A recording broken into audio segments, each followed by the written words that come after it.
Pag nga naman nagkikrave ka ng exotic food, kahit na medyo pricey o talagang mahal, ay bibili ka kasi naman paminsan-minsan lang naman. O diba, hindi naman masama yung paminsan-minsan. Lalo na pagka parang ito na yung reward mo sa maghapong pagpapagod mo sa trabaho.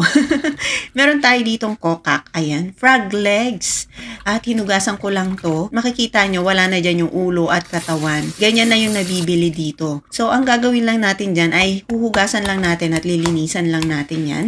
Ang ginawa ko dito, hiniwa ko lang sa gitna para naman makakain naman lahat ng nandito sa bahay. Lalagyan natin ito ng asin, paminta, garlic powder, paprika, at mamassage-massage lang natin yan hanggang sa makoat lahat itong ating mga frog legs.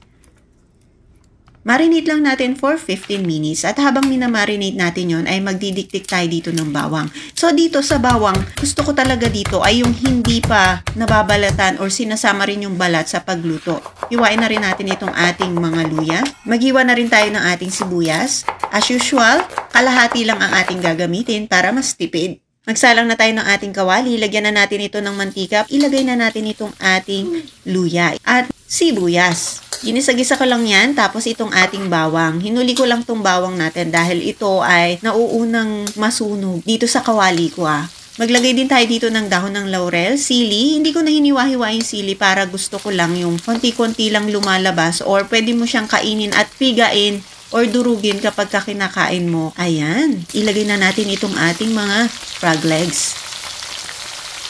Hintayin lang nating mamutla yan. Pagka medyo maputla na ay yun na yung pahiwatig na pwede na rin natin lagyan ng toyo, oyster sauce,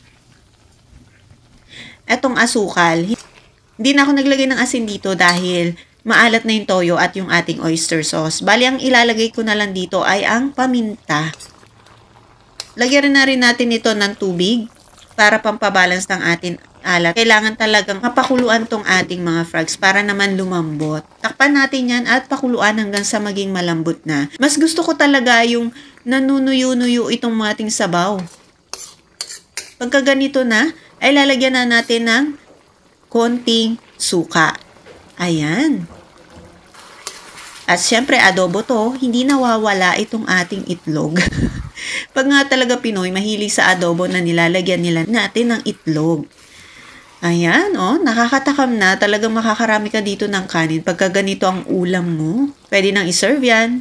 Sarap-sarap. Mag-comment pa kayo ng mga request nyong exotic food na pwede nating lutuin at baka meron ditong available. At huwag nyo rin kalimutang mag-follow dito sa ating Mami K of Krish Kusina na ating Facebook page. Nakakatakam. Bye-bye!